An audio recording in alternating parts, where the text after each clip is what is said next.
Moi, c'est Maître Abdoulaye Aboubakar. Je suis avocat au barreau. Je représente l'Ordre des avocats du Niger dans cet atelier-là.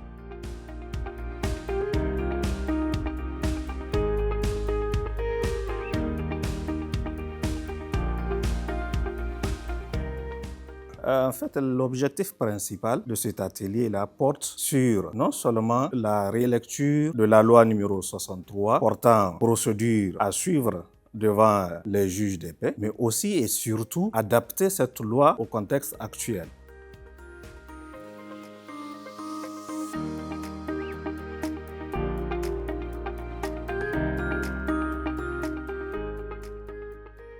Alors, la raison pour laquelle il est important de procéder à cette relecture-là réside dans le fait que cette loi est tombée en désuétude à l'instar des juridictions pour lesquelles elle a été édictée. Depuis 1963, notre société a connu un grand changement, non seulement quant à la moralité de la société, mais aussi et surtout quant à l'évolution matérielle de la société.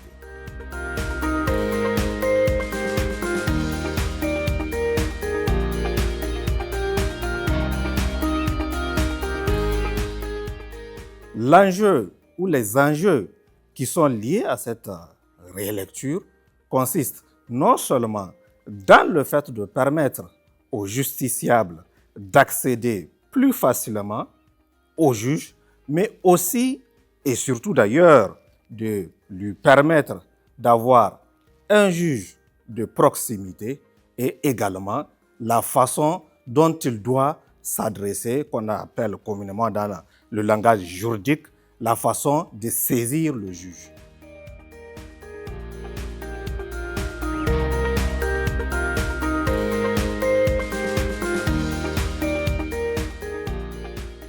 Les difficultés rencontrées dans l'application de cette loi aujourd'hui consistent non seulement à dire que la loi de 1963 ne facilite pas l'accès aux juges et qu'aujourd'hui, même les juridictions de paix n'existent pas.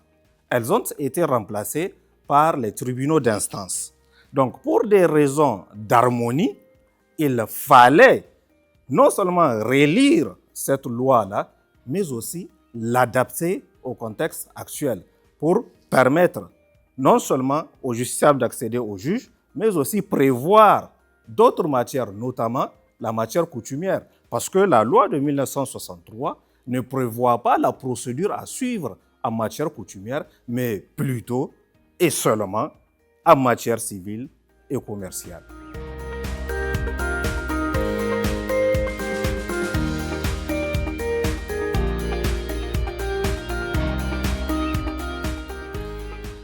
Alors, la contribution apportée par la rélecture de cette loi-là consiste non seulement, comme on l'a dit tantôt, à permettre aux justiciables d'accéder le plus facilement possible au juge, mais aussi de rapprocher le juge au justiciable.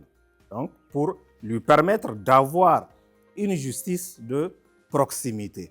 Mais aussi, avant de s'adresser au juge, la relecture de cette loi-là nous a permis de constater qu'en matière coutumière, il y a énormément de litiges qui exigent une célérité. Voilà pourquoi nous avons fait des propositions qui consistent à ce que, avant d'aller devant le juge, le justiciable doit s'adresser à une autorité coutumière pour qu'il puisse être entendu dans ses prétentions, dans ses demandes et éventuellement pour que cette autorité coutumière puisse, dans la mesure du possible, faire un procès verbal, établir un procès verbal de conciliation entre les parties.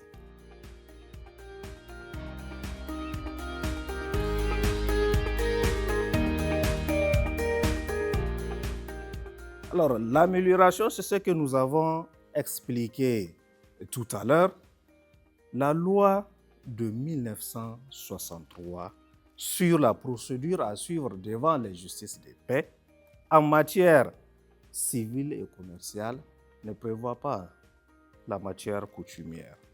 Or, la majeure partie du contentieux ou des contentieux dans les localités, ce sont des contentieux coutumiers. C'est en matière coutumière, la réclamation des champs, le mariage, la répudiation. Voilà pourquoi, bien que d'inspiration d'ailleurs, la loi de 1963 ne répond pas à nos préoccupations actuelles. Voilà pourquoi nous avons fait ces propositions-là dans le sens de son amélioration en permettant aux justiciables d'accéder facilement au juge, en permettant aux justiciables d'avoir une décision de justice de qualité et en temps voulu, mais aussi permettre aux justiciables de faire recours préalable à une autorité coutumière pour qu'ils puissent être écoutés, entendus et en cas de non-conciliation, aller devant la juridiction.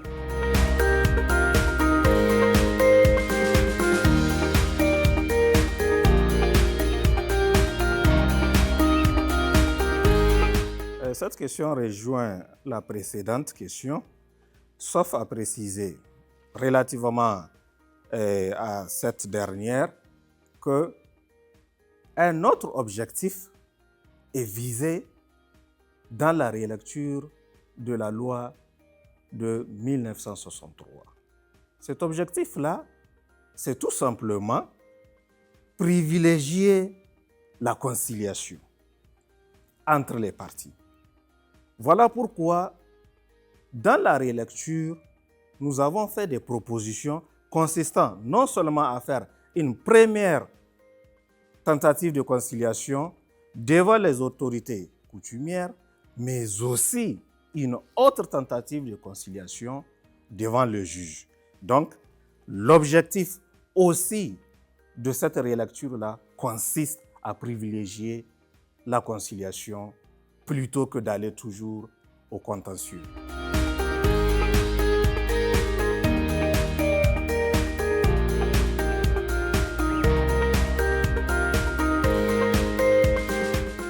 Mais justement parce que chacun a une contribution à apporter, parce que chacun intervient dans le domaine de la justice. Et chacun a vécu une expérience personnelle dans la chaîne judiciaire. Voilà pourquoi la réunion de tous ces acteurs-là autour d'une table pour discuter de la relecture de cette loi est importante pour que chacun non seulement puisse dire son expérience personnelle, mais aussi apporter sa pierre à l'édifice quant à, entre parenthèses, la construction solide d'une nouvelle loi relativement à la procédure à suivre devant. Aujourd'hui, on parlera des tribunaux d'instance et non des justices de paix, en matière coutumière d'abord, civile et commerciale.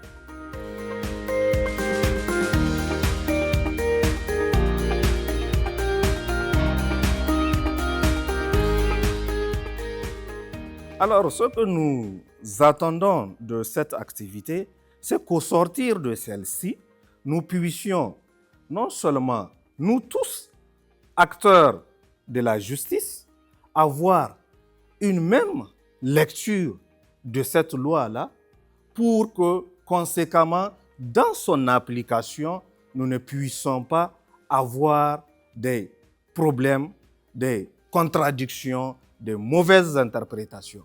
Puisque, comme nous l'avons dit tantôt, l'objectif réside tout simplement dans le fait de faciliter l'accès au juge.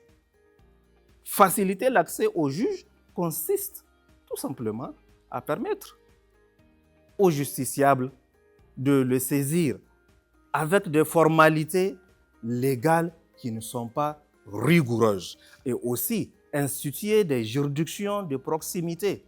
Aujourd'hui, si le justiciable veut rencontrer un juge pour lui soumettre ses prétentions, il n'aura plus ou n'a plus besoin de se rendre à des centaines de kilomètres pour pouvoir rencontrer son juge naturel. Avec cette loi-là, ce que nous espérons, c'est que même devant votre porte, à quelques encablures de votre maison, de votre village, vous puissiez, outre les autorités coutumières, rencontrer ce juge-là de proximité pour que le justiciable puisse lui soumettre ses prétentions et que le justiciable puisse avoir une décision de qualité et une décision quand même à temps voulu.